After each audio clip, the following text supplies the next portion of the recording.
తూచా తప్పకుండా మా సినిమాలంటే మా నాన్నగారు నాకు నేర్పింది, అదే అందరూ పాటిస్తుంది. మా సినిమాలో నడుస్తున్న వాళ్ళందరూ దయచేసి ఇండస్ట్రీ కూడా అదంతా పాటించమని, తొందరగా సినిమాలు పూర్తి చేయమని నేను కోరుకుంటున్నాను.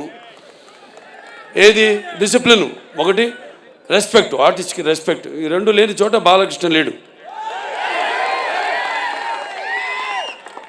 సో అందరికీ మరొకసారి కష్టపడిన వాళ్ళకు, దాని తర్వాత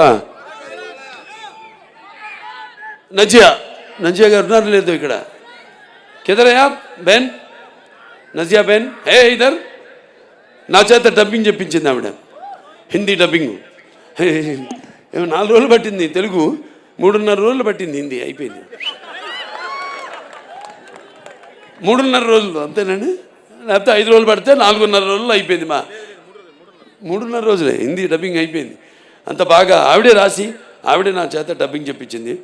అలాగే చాలామంది ఆర్టిస్టులు ఉన్నారు నా ముందు కూర్చుని ఉన్నారు ఇక్కడ, వాళ్ళందరూ కూడా ప్రతి విషయం అందరూ కూడా, మిగతా అందరూ కూడా నా ఓకే వాళ్ళని కూడా నా అభినందనలు తెలియజేసుకుంటున్నాను.